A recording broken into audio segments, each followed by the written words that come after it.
Liberal Currents presents Half the Answer with your hosts, Caitlin M. Green and Trent R. Nelson. Happy days are, as they say, here again.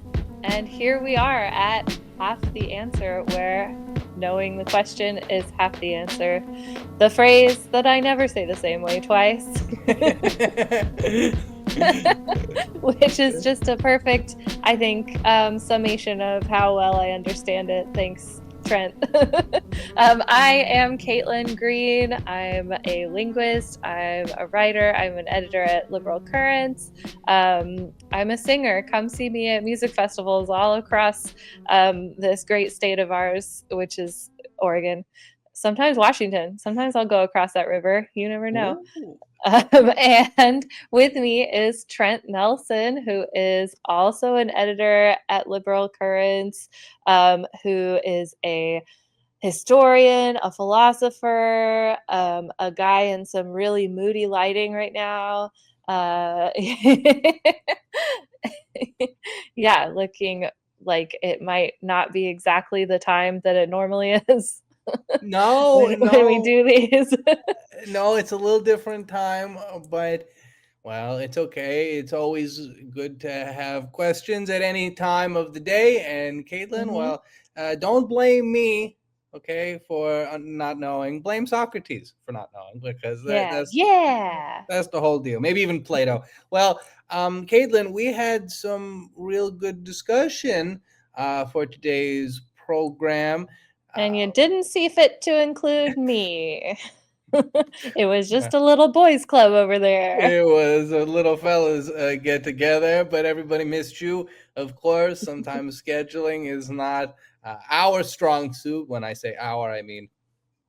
And so certainly the episode was full of liveliness. We spoke about the talk of the town down in Washington, D.C., which would be, of course, the Epstein list, transcript, alleged stuff that the president all of a sudden doesn't want to release, even though they all campaigned on that it's a bad deal and that everyone. Anyway, Caitlin, it was a lot. Don't keep me in suspense. Who did you talk to, Trent? Well, we had Mr. Greg Sargent of the New Republic, and of course, so many other publications. We went through that whole history in our discussion as well. New York Mag and Talking Points Memo and Washington Post, New Republic Now, and he does the daily podcast there. And we really got into just how this has all sort of come from a simmer to a boil, of course. As I think we alluded to, as has been alluded elsewhere, all of this information was readily available 10 years ago. Much of it was, and so we really got into that, how it's all played out as of our discussion, and where he thought that it might be going from there. Well, where do you think all of that is going, Caitlin? Well, it's really hard to predict what is going to happen in the Republican Party these days, because they are essentially 12 raccoons in a trash bag. Like, you can't see where they're going. You think they're going to zig, they might zag. So, it's hard to say. It's very funny that they're all pretending like this is all very new information. And the whole concept of like the Epstein files, what that's supposed to be, and like the black book, right? It's like there's a bunch of PDFs that have been out for a long time. They're all redacted, but you can look at them and you can get a lot out of them. And I guess they just were asleep. And now they're suddenly waking up to a world that contains these documents. I don't know. And then didn't they do a whole like pantomime where they were like carrying actual papers around being like, look, it's the things. And then suddenly they're like, the what? The who? Somebody better get to the bottom of this. Why do you even care about that thing that we talked incessantly about? I mean, the Attorney General Pam Bondi said that she had the thing on her desk. I mean, you cannot say something like that and then be like, Oh, that little old thing? Yeah. Oh, You old know, news. right. The split between the factions is really interesting, right? Because there's the Right. ones who are like, no, I super duper wanted to talk about the pedophile ring that's like in politics, right? I wanted to talk about how the deep state is like abusing, children, and so you can't tell me to back off, right? And then the Right. ones who are like, oh no, Trump, are like, oh no, we have to really protect him. It actually reminds me of a children's book, and it's a really excellent children's book. It's called "I Want My Hat Back" by John Klassen, and I recommend it to everyone of every age. It is so funny, but it is about a bear who has lost his red pointy hat, and he goes to a bunch of different animals and asks them, like, have you seen my hat? And they all give different answers that all amount to like, no, I'm sorry, I haven't seen your hat. Yeah. And then he approaches this rabbit that is wearing a red pointy hat. And he says, have you seen my hat? And the rabbit says, no, I have not seen any hats anywhere. Why are you asking me? Don't ask me any more questions, right? I would not steal a hat. Don't ask me any more questions. And I feel that page is Yes. what is happening to the Republicans right now. Yes, absolutely. But again, this is, as we've spoken about in previous episodes concerning different topics to some degree, sometimes the same ones. There's been a lot of projection, right? This entire, we care about children and we need to protect them and we need to protect them from the liberals and we need to Yeah. protect them from this, that, the other thing. They can't even protect them from themselves. Yeah, this is a hobby horse of mine, as you know, right? Right. Where, you're using the children as a prop at the same time that many of these people are engaged not in only in abusing children in an interpersonal way, right? Like their Right. own children, but also in advocating for policies that make it easier for people to get away with abusing their children and make Right. it easier for schools and religious leaders and other people with power in certain institutions, right, to abuse children. And it's because they think of children as something that they should get to be in charge of and they should get to control Right. and they should force to grow up into a perfect image of themselves. And you don't get to do that with children. I'm so sorry to tell you. I can't stop my daughters from enjoying the Trolls movies, no matter how hard I try. And I have to live with that every day. Every day, Trent. I have to live with it every day. Well, if you do, then there are plenty of others that have to live with similar things, but that's a part of living in a society, is it not? It's part of having children. It's part of getting to know one another. We all like different things, and perhaps we should try to like the Troll movie more, even if it Listen, is I'll not tolerate cinema. the first movie, okay, but Trolls band together should be burned in a fire. It needs to go. Well, that is certainly a topic for another discussion. Maybe the Back to the Future discussion will feature Yeah, we'll that just have as a whole well. movie night. Absolutely, movie night would have to answer. We are going to get into the Greg discussion right now.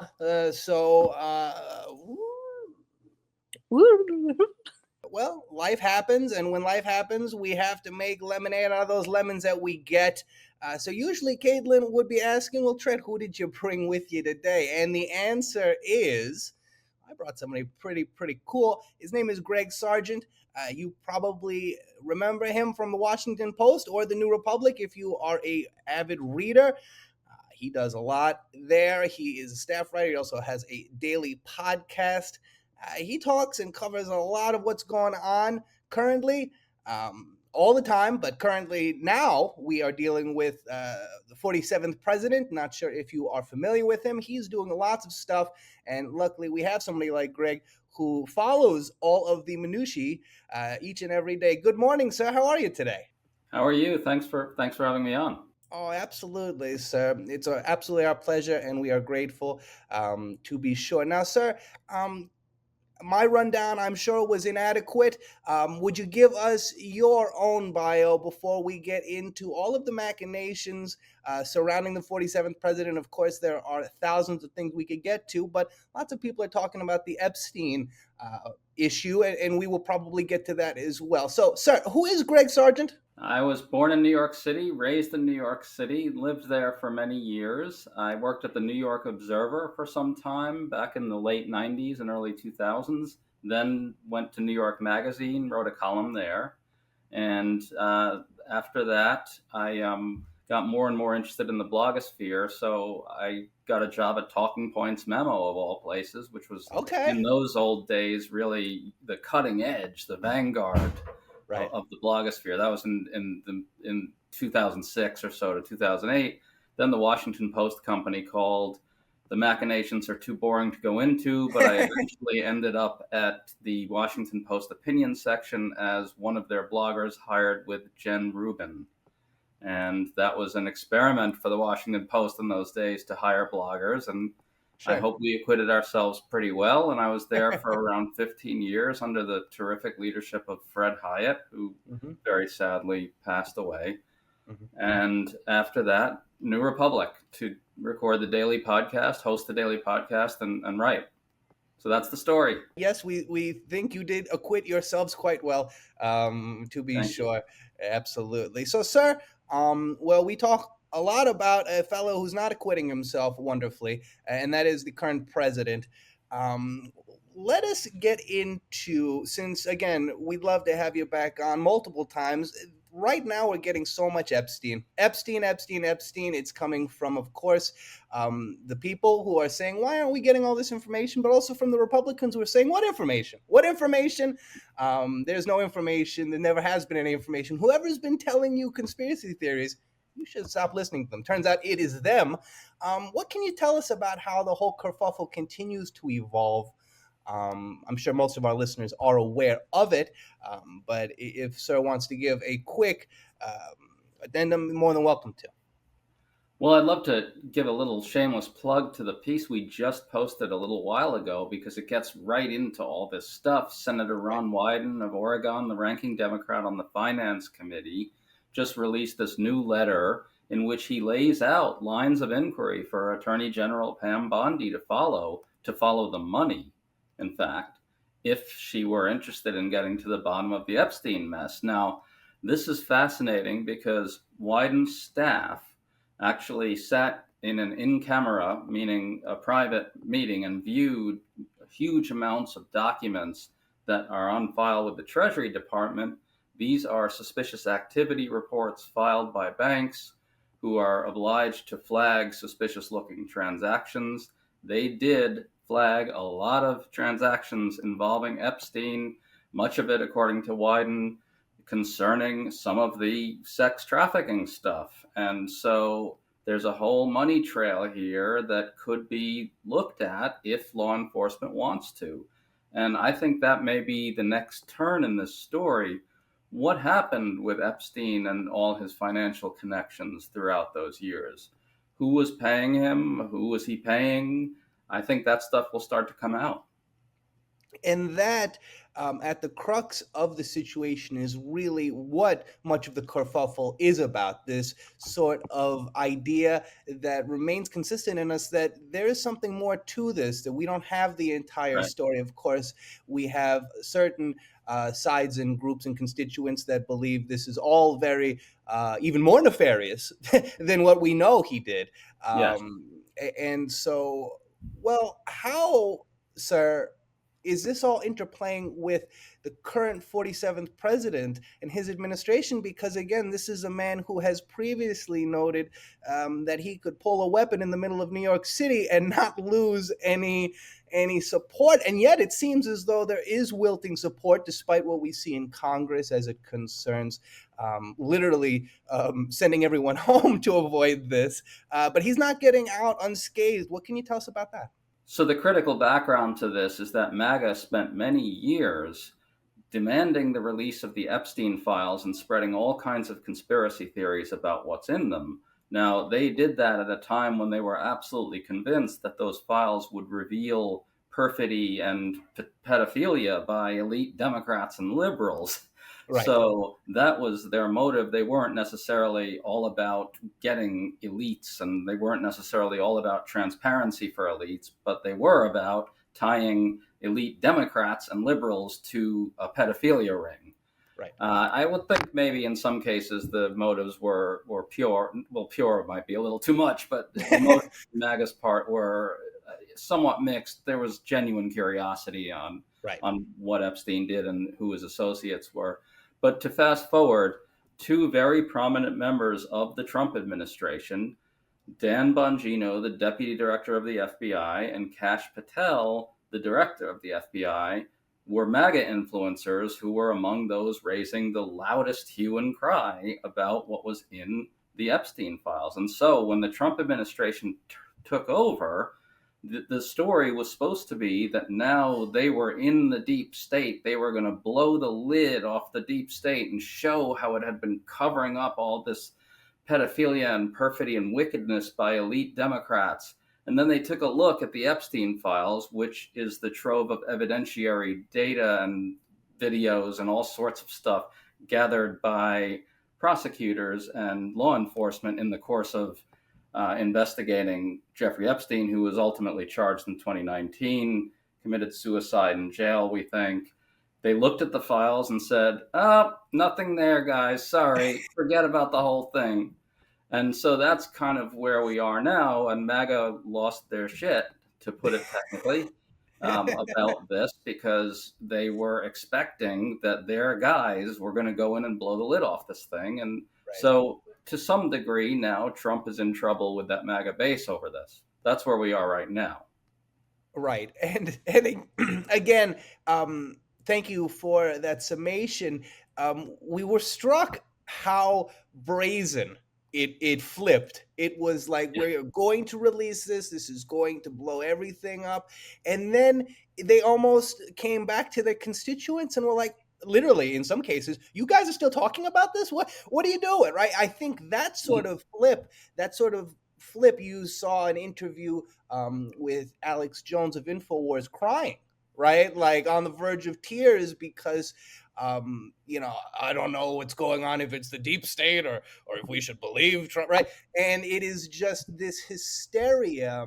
And well, I'd like to ask your thoughts on it. How does a group that historically just goes with the waves of whatever the president says, how do they reconcile something so massive? Well, in this case, they're sort of grabbing onto what Trump is feeding them. He's throwing chum into the waters for MAGA's base by going after the Wall Street Journal, which we should lay this out because this was one of the most important turns in this whole saga. It just happened. The Wall Street Journal reported that in Jeffrey Epstein's 50th birthday, album, some sort of thing that collected mementos from his friends and associates and stuff like that, Donald Trump supposedly had a lewd doodle in there and some cryptic prose suggesting that Donald Trump and Jeffrey Epstein were maybe potentially even closer than we thought. Trump denied that, and then he went full bore at the Wall Street Journal and the mainstream media to try to kind of take MAGA and twist them around into thinking that on the Epstein files, their first duty is to be with Trump against these elite enemies now. And to some degree, unfortunately, that's working because MAGA is pretty corrupt to its core in so many ways, especially some of the big influencers. But I'm not sure it's working really to the degree that Trump hoped. So that's what he's trying to do now, and we'll see how successful it is. I think what's going to happen is you're going to see more revelations coming out, like the Journal one, and it's going to get tougher for him. Of course. And sir, it is as though we are constantly living in a memory hole of sorts, because this knowledge has been somewhat open. And I mean, it's not as though it's some secret that they had relationship, that they were friends. How does it how does it work with this individual, with this president, that somehow even his greatest scandals up until now, they just fall away? What is it? Is it something to do with that base that's always there for him? Are the rest of us culpable to some degree? Well, it's a good question. I think it sort of depends on which core constituency of his you're talking about. If you look at the evangelicals, I think there's obviously a heavily religious component to their loyalty to him. And so what ends up happening is, as flawed as he gets slotted into these kinds of almost biblical narratives of Trump being this flawed vessel who was sent by the Almighty to carry out the Christian nationalist vision, which is to purge the country of infidels and impurities and so forth, and realize a Christian nation. I think that's for that group. Whenever Trump is flawed, or whenever Trump does something morally extremely reprehensible, or whenever he appears to not have any personal morals of any kind or appears corrupt, it simply gets slotted in as flawed vessel, right? That's it. And plus his grander mission is much more important than all that worldly garbage that people are throwing at him. So that's, I think, what happens with the evangelical base. There's sort of another type of Trump voter out there who's more just Republican maybe, and motivated by abortion and things like that, and just has voted Republican a long time.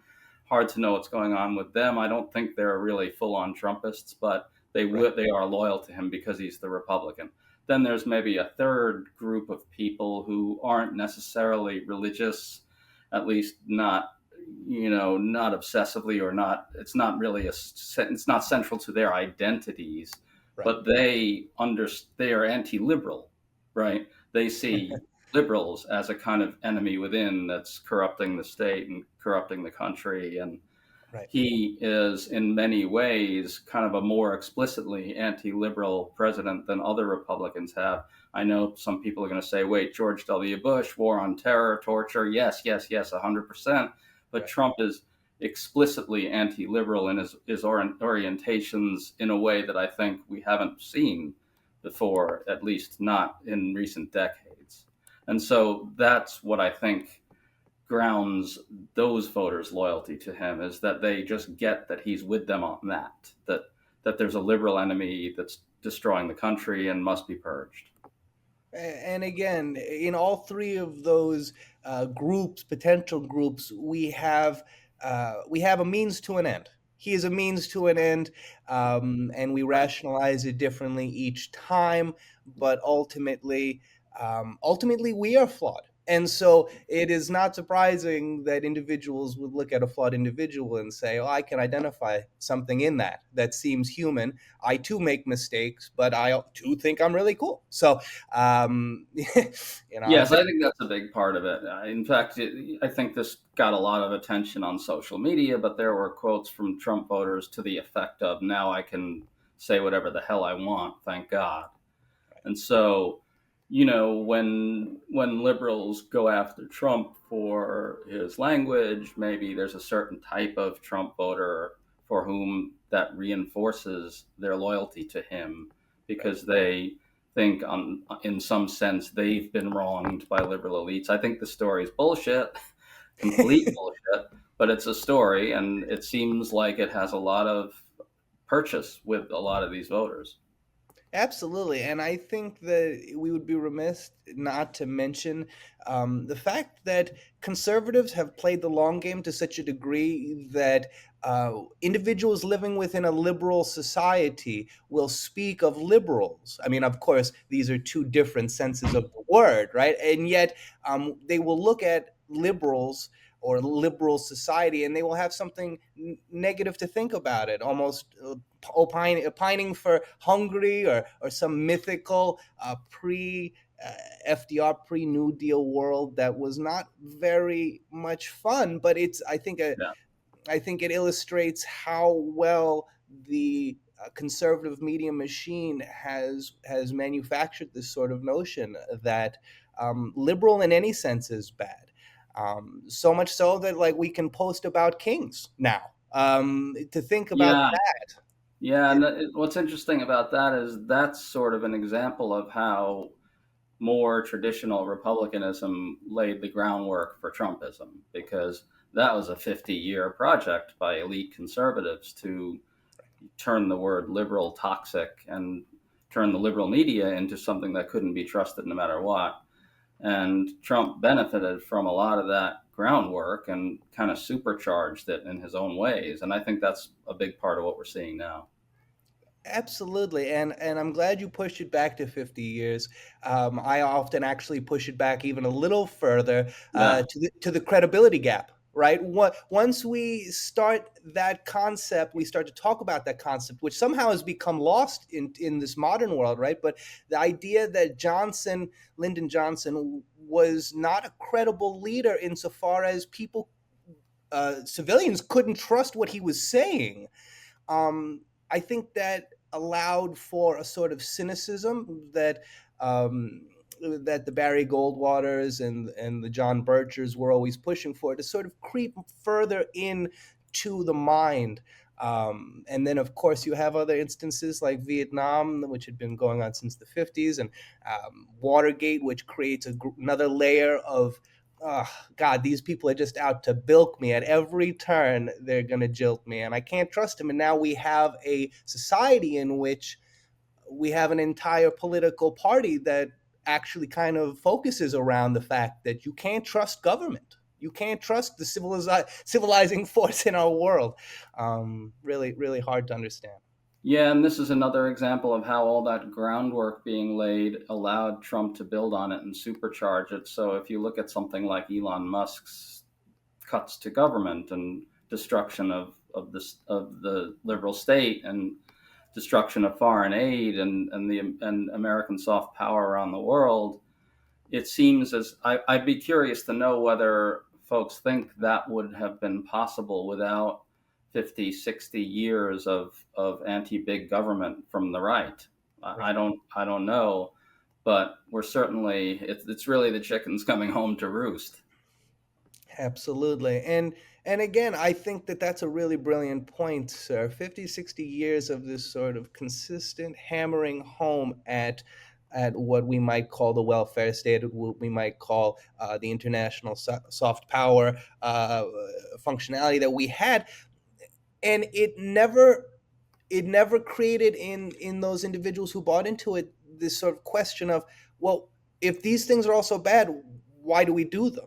Why? How are we the best country? How do we have all of this success, allegedly, if these things don't work? But I guess, to the Fox Newses and the Breitbarts, they don't say that they work. They say that we're almost hovering just in spite of them. No.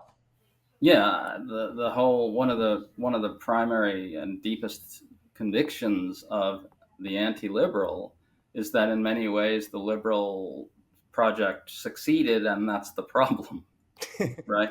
Yeah.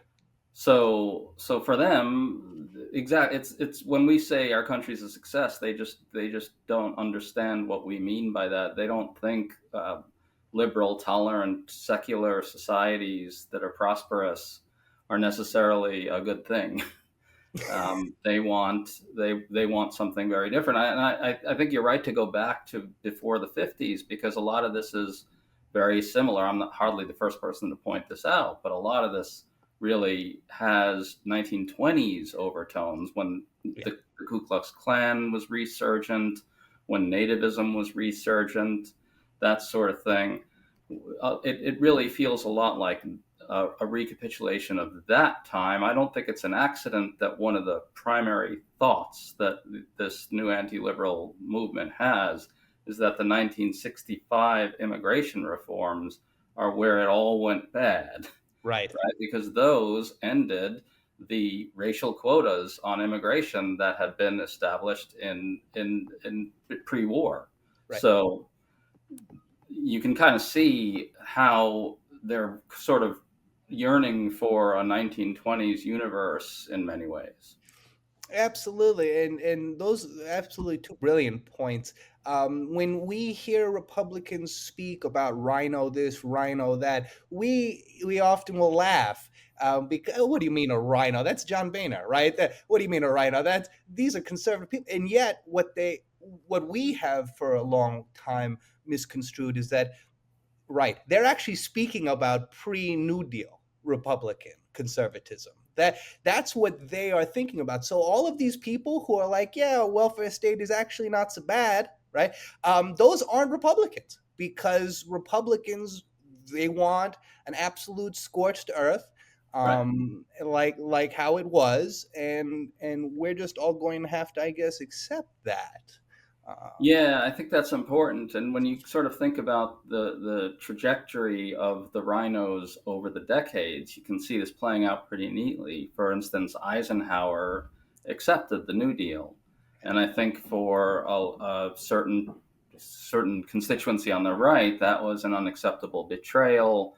You have something similar with Reagan accepting pieces of the Great Society, Nixon doing some stuff that would now be called big government by a lot of far right types, Yeah. and George W. Bush's compassionate conservatism as well, also a betrayal. So to the right, the rhinos over the years have always kind of been in that space. They've been too accommodating to the liberal set. To put it this way, they've been too willing to reach some sort of detente with liberalism and liberal America, and that to them is the ultimate betrayal. We have to be seen as the enemy at all costs. Right. And again, sometimes history shocks even the host of this program. But when you read a Barry Goldwater quote, sort of indicating how even he believed that government necessitated compromise and understanding. This is a man who in 1964 ran on a platform with Miller to basically turn Vietnam into a parking lot.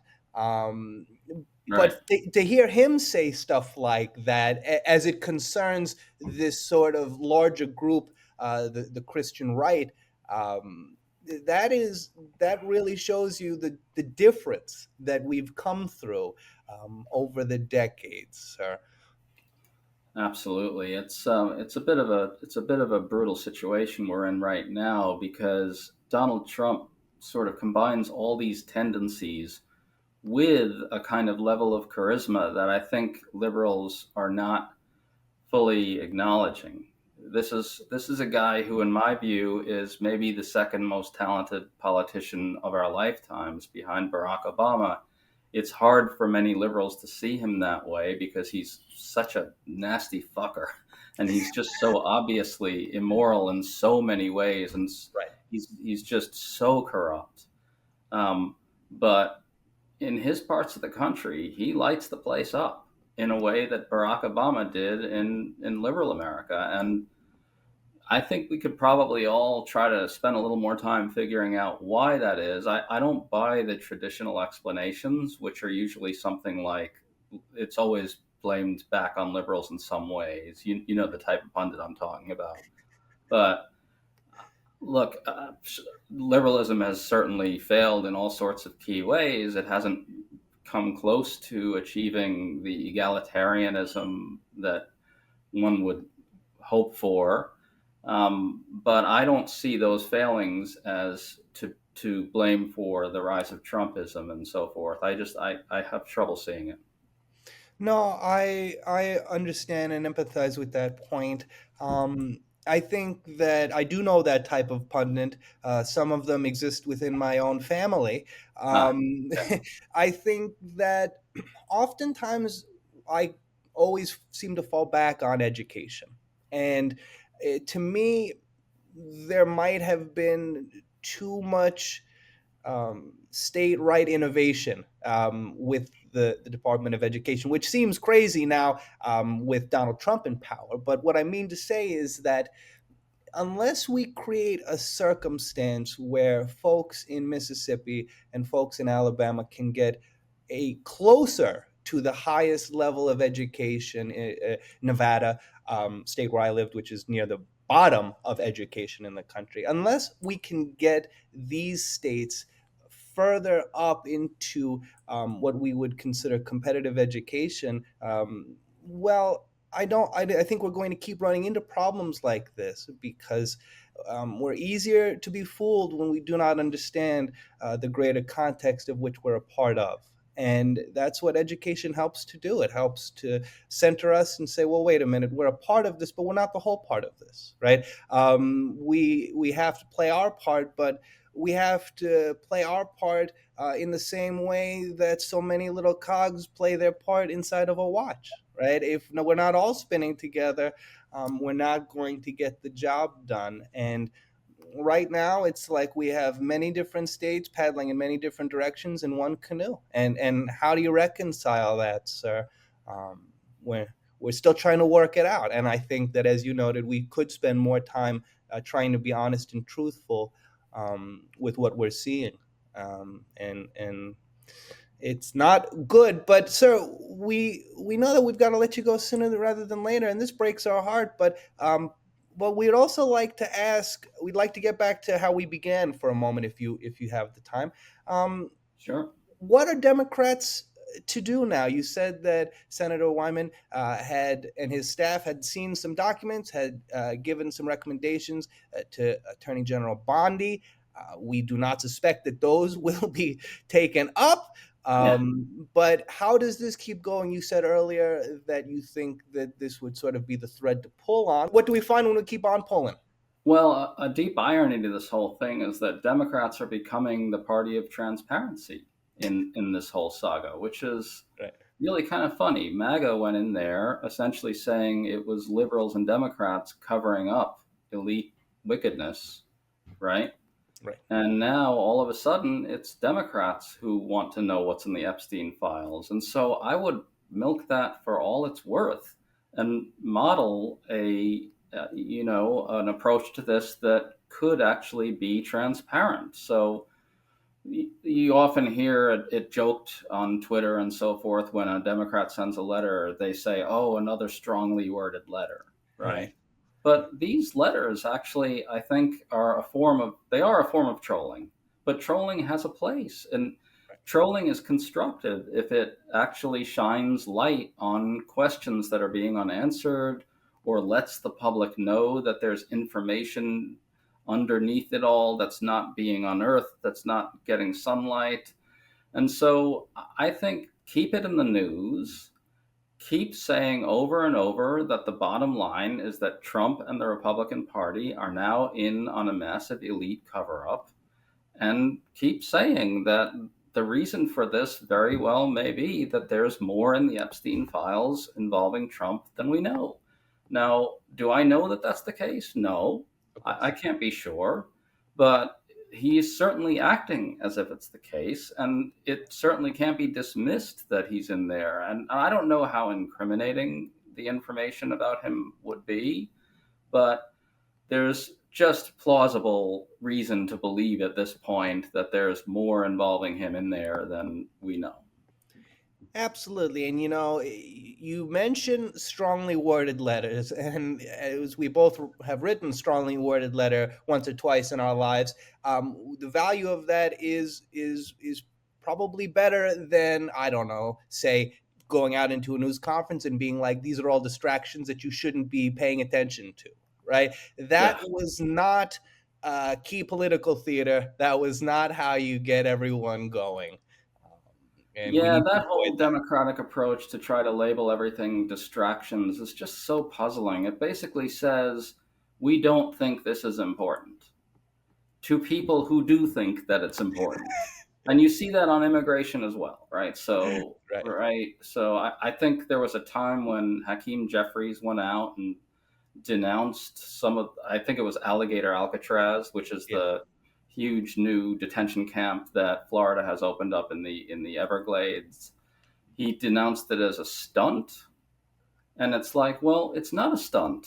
It's a real world thing in which people are being held under horribly inhumane conditions, and it's not a distraction from kitchen table issues. People care about detention in our country and whether it's being done inhumanely.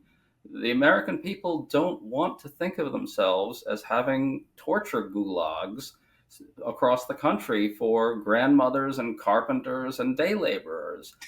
Stand up for some damn values, for Christ's sake. Like, it's just, all voters hear when Democrats say, oh, that's a distraction, is, Why don't they want to talk about that? Yeah. Why don't they have the courage of their convictions? It just looks weak. It's the stupidest thing ever. It's just awful politics. It is, and to pull on the thread that you just highlighted, Caitlin and I have spoken about it before in prior episodes. When Democrats do this, it actually validates what Republicans say about them. That they are not looking for a fight. They will not do what's in the best interest. They don't really care what you have to think. They think you're stupid and you're just getting taken by anything, right? And they play on this, and somehow the Democrats just keep lining up ready to kick that football, no? Yeah, I 100% agree with that. It validates Republican criticism. It makes Democrats look afraid to stand for anything, and it makes Democrats look like they won't fight. This whole idea that sort of has suffused the Democratic Party thanks to a certain type of pundit, thanks to a certain type of analysis, is just really bad. You know, the basic idea is that in their heads anyway, in the basic idea behind this way of thinking about politics is that voters very carefully parse out what a politician says about a particular issue, and if it doesn't align exactly with their view, they just immediately write the politician off. And that's just an absurd way of understanding voter behavior. Voters don't really often anyway don't know the details of policy. That a lot of this is atmospherics for voters, and by the way, that's good. It should be. They should be saying to themselves, is this person, does that person have the caliber of a leader? Does that person have convictions? Is that person a good person? And these are the types of things that get signaled when Democrats stand up for something. So Senator Chris Van Hollen of Maryland traveled down to El Salvador to go see what was going on with Kilmar Abrego Garcia, who was wrongly deported in Maryland, and to a maximum security terrorist prison in El Salvador. And you had the usual suspects saying, oh my God, that's going to focus attention on immigration. And immigration is Trump's strong area. Well, this is just a catastrophe. Why is he doing this? Yeah. Right? And what actually happened is it drew more media attention to this tendency of Trump to send migrants off to foreign gulags. And Trump's approval on the issue of immigration went down. Right. This idea that in some sense Van Hollen was committing an error by distracting from talk about Medicare and Social Security and Medicaid is just preposterous. Absolutely. But, you know, that class of pundits, they have taken much of their logic from the salesperson. They have taken lots of their logic from the data chopping salesperson who says the data illustrates that people like this. Hence, this is what we have to do. The people don't like this. Don't talk about this. This is how this seems to function. And as you noted, with a certain type of pundit, for them it holds water, but for the rest of us, we perhaps think that our obligation is to try to get the most trustworthy information to the public. Whether the public is really jazzed up about it immediately or not, we sort of rely on the fact that, as you noted, the American people don't want to conceive of themselves as having concentration camps or gulags or, you know, locking up grannies. Obviously, you are familiar with the story that came out not too long ago about what seems to be an 82-year-old man who was whisked away, had green card taken away. It's a barbaric time, and well, sir, we could sit here and chat with you for hours, but that seems implausible for everybody involved. But we hope that we can have you back more frequently than not to catch up on these types of things and get your perspective on them. I'd love to do it. I'm a huge fan of liberal currents. Well, we appreciate you so much. Greg Sargent, staff writer for the New Republic. You can listen to him every day, no? Can you tell us where we can find all of your work? Sure. We have at the New Republic at tnr.com. We have a daily podcast on weekdays called The Daily Blast. It's the house podcast of the New Republic, and I host it daily. We promise you that it's short. every day. And you'll learn a lot in a small amount of time. And there's no chit chat. So check us out. Hope you enjoy. You heard it here first, folks. You come here for the chit chat. You go there for the straight facts, real quick, get you in and out on with your day. Sir, Mr. Greg Sargent, friend of the program, friend of humanity. We appreciate you so much, and we look forward to seeing you again soon. All right? Thank you so much. Well, that was a lot of fun, and well, unfortunately, those talks are never long enough, Caitlin, to accommodate all that is going on. But we appreciate Greg, of course, the work that the New Republic gets into all the time. We appreciate Greg for coming on and sharing his thoughts. I laughed a lot about his disdain for democratic functioning. Also, of course, we talked about how we can't stay on message, and that's a real problem. But I asked this question a lot this chat to you and to him, but I think that the peeling, as you noted earlier, I think that the peeling away is really the best that we have to hope for. And I think it will happen. I think it already is happening. Of course, we've seen polling while Democratic and Republican views remain relatively the same. Independents are not impressed, and they're not impressed by Epstein. They're not impressed by economic functioning. They're not impressed by immigration. All the things that Democrats said were distractions. Imagine that. Yeah. I mean, the man is in the red on every issue at this point. People don't like what he's been up to. I think that's a silver lining, right? and the way he's reacted to the Epstein thing, I can't really think of a worse way to react to this stuff, to just go, he's just throwing spaghetti at the wall, right? Where he's like, don't talk about it anymore. He's so annoying. And also, today he was like, oh, I'm so annoyed because actually he took a bunch of my girls from my spa. Like, I had all these teenage girls working in my spa, and then he hired them away. It's like, that was not his crime, sir. What did Tim Onion on Blue Sky say in the tweet? He said, in the skeet, he said, I washed my hands of that pedophile after he took my teenage masseuses.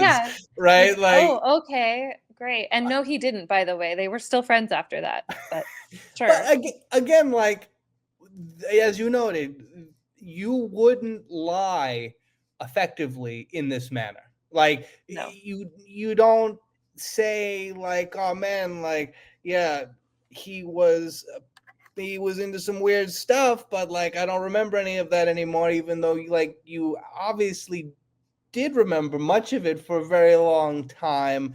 You talked a big game about it when the Democrats were in power. And now that you have the chance to release it, you're not doing it. Is this the weird thing that weirdly like topples the weirdo who is the 45th and 47th president? This, out of all of the things, as I brought up earlier and in the discussion, right? Is this the thing, Caitlin? What say you? Next question. I'm telling you, it's dozens of raccoons in a trash can. I don't know which way it's gonna roll. It's gonna be so weird. It's a horse in a hospital. I have recently been traumatized by my bad prediction abilities because of the question that we got asked in the editor's chat, and it made me like flash back to the time that I was like, Joe Biden's not going to drop out of the race, you guys, shut up about it. And then like a week later, he was like, anyway, I'm going to step down. I was on the phone with my grandma, and I was like, oh shit, like the president is like not going to run again. Like, this is heavy. Yeah. I was hanging out with somebody that I think probably knew it was happening due to that person's job. And so I was like feeling really confident when that person was telling me that it wasn't happening. But it turns out that they had just failed in one attempt to convince him that it should happen, and then another attempt did work. So my bad. Wow. Well, Now there I you know. go. Now you know. Now I know. Things can really change very fast, which is why I will not be answering your gotcha question, Trent, on the air, which will be recorded and then played at my funeral to mock me when I'm wrong. Oh, everyone's got those. There's nothing to be worried about. Everyone got those gotchas. I don't know. I think it's going to peel people off, right? I think that like um the whole like how do we feel about Israel thing peeled some people off. I do think that this will peel some people off. I think that if the Democrats can get some more of that like Mamdani energy of like a younger person who's able to be normal and has like some charisma, right? And can You're just like describing a human person, yeah, Caitlin. You're if they describing find the any of tendency. those, if they happen to find any of those to run in various other places, then like that can tip the scale and like Right. capitalize on some of these problems. If they can stop calling everything a distraction and actually focus Ugh. on things that people care about, right? And we talked about that as well. And as Yeah. you heard, Greg thought that was real It's a A-class big mistake. politics. I think it's really but yeah, it's really silly to take a thing that everyone's talking about and be like, I am looking down on you for talking about that so much, right? Why won't you just grow up and be serious and talk But about tax law? But hold on, isn't this another example, right, of how Democrats do things that validate the weird perceptions that other Yeah. people have of them, right? So, like, Yeah. that is exactly the type of thing that a nut job like any of these crazies, Nick Fuentes or Alex, would Yeah. say that a Democrat is always doing. Right, Yeah. is always like looking down and talking down and doesn't Right. respect what you have to say, right? And then, like, when presented with an actual opportunity, they're like, yeah, that's Like, stupid, and we I think you would should love focus to on live other things. down to your expectations now. Yeah, exactly. So the the idea that we have, you know, the MAGA group being like, please shut up about Jeffrey Epstein. He's not important. Please shut up about, you know, whether or not our president was involved in any of the violations that took place. Right. That's not important. And then you have the Democrats being like, please shut up about Epstein. It's not important. You're like, so what is happening here? What is someone who cares about that issue, right? Who Right. cares about whether or not our president is a monster? What is that person supposed to do when nobody is willing to take up that cause? Right. Right. And to get back to trust, right? That's the type of thing that makes people seemingly easier to not trust, right? Yeah. Because now you've got one party again that behaves in a way that you find indecent or dishonorable or fascist or Yeah. monarchist or whatever you'd like to say, right? But then the other party is just like, actually, we are going to confirm all of the bad people that Yeah. this administration would like, Right. and Like we're not going to we fight about the actually Epstein files. Nothing. It doesn't matter, yeah. right? We Who actually don't cares? have a huge problem with those things. We're busy focusing on other things, which we're also not accomplishing, right? Because we're not in the majority. Right. So But cool. you And shouldn't stop be all your mad. grandstanding. And it's like, you know, Right. you guys you're in a position where grandstanding is among a short list of options that you have at this time. So I guess just go for it, right? Like do the Absolutely. other stuff too, whatever you can. But like, yeah, grandstand away. Talk about the things that are discourse grabbing because that's all we have right now.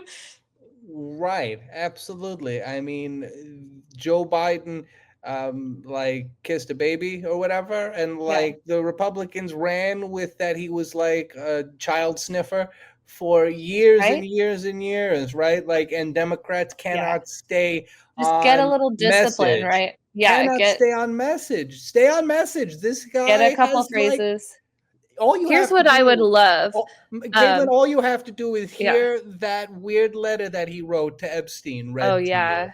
May every day And be a beautiful secret or whatever it was. So gross. that is the creepiest weird thing Mhm. that you've ever heard in your life. And if you That didn't know man that there was a pedophile thing going on, you yeah. would maybe suspect that there was a pedophile thing going on. That man signed his name in a way that it simulated pubic hair. Like, can we just focus up?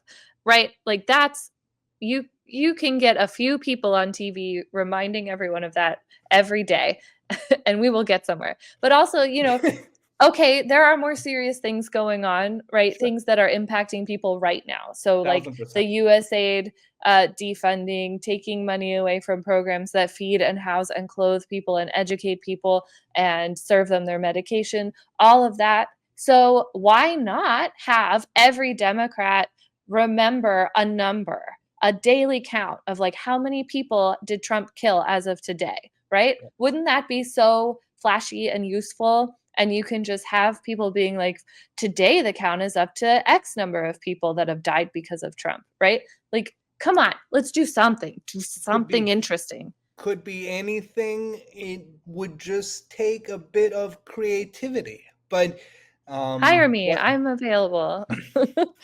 Well, not too available, but available No. enough.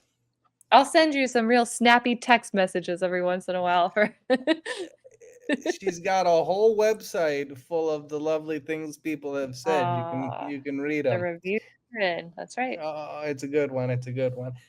We continue to have things playing out, and there seems to be no end in sight, no matter that the Republicans want everything to go away with their break that they've constituted themselves.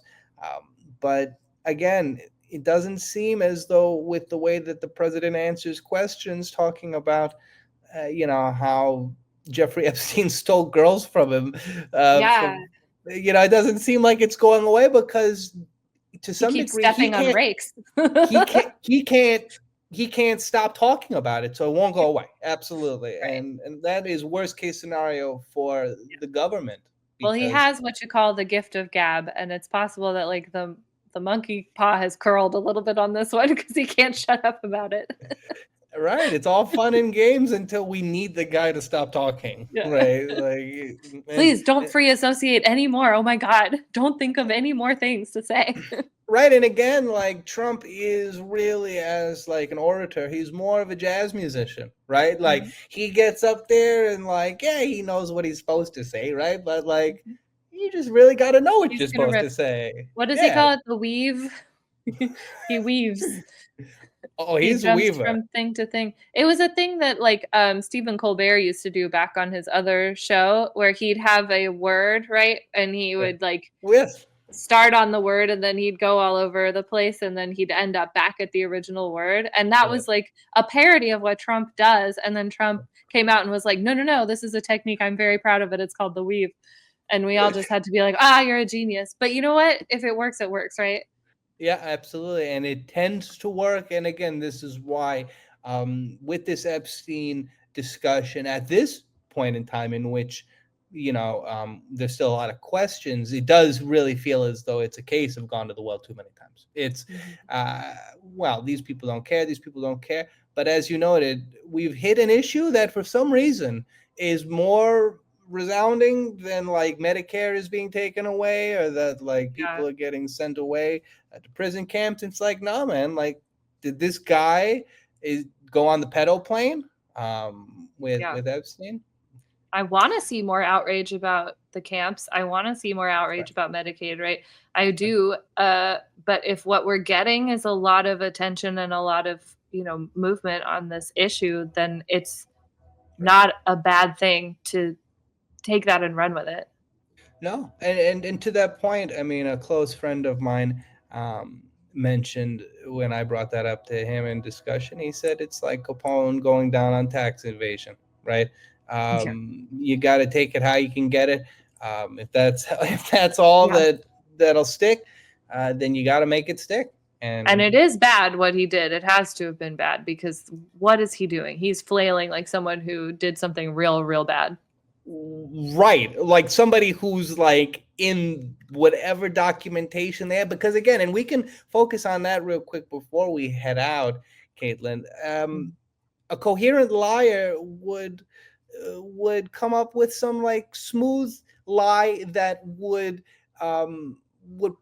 sort of protect them going forward. But what Trump Yes. has done is produce lies that are so incoherent that he has to keep switching them. But that only works for most liars, like one Yeah. or two times. Well, what do they say about like a good lie has a lot of the truth in it because it's like easy Yes. to keep track of. And I think when you're a guy who's on every single goddamn page of the Epstein files, like there can't be any truth in your lie. You have to panic. So here we are. Right. So When you they have like, to be like, right. no, I didn't get your call. And also when I tried to call you back, you didn't answer. Like, I'm dead. I'm dead. When the Epstein files have a hand-drawn picture of naked Donald Trump by Jeff Epstein, yes, all the lies have to be extreme. oh, Trent, And- what an image. Again, like, because you're so right, there can be not a modicum of truth in the lie because there's just 1,000 things to lie about. Yeah. Every and- true thing is damning, so he's just got to wing it, I guess. And that's why we've come to this point where it's like, you think I was friends with Epstein? He stole girls from me. Like, Yeah. what? That Like, jerk. I had all these wonderful teenage service people. They were so young and so female, and he stole them. Yeah, again- okay, buddy. What a bad dude. Right. He's the reprehensible. Right. He's the exclusively reprehensible one here. Absolutely. You sold me on that. Well, Yeah. well, Caitlin, our talk is always wonderful. The talk with Greg was also always wonderful. He missed you. He said I that missed him. when he I comes hope back we- in September. As a We'll little all sneaker. talk, and my kids will be back in school, and my life will be so free and easy. Scheduling will accommodate itself once again. And, well, of course, to our listeners, we appreciate you. And always remember that understanding a question is half an answer, no matter how Caitlin says it. And so I'll get it right one of these days. One of these days. Happy days are here again. Thanks for listening to Half the Answer, presented by Liberal Currents. You can find Half the Answer anywhere you get your podcasts. Liberal Currents is an entirely listener and subscriber-funded publication, which includes programs like Half the Answer and Neon Liberalism. So, if you like what you've heard and wish to contribute, you may do so at liberalcurrents.com and through Patreon. And remember, understanding a question is half the answer.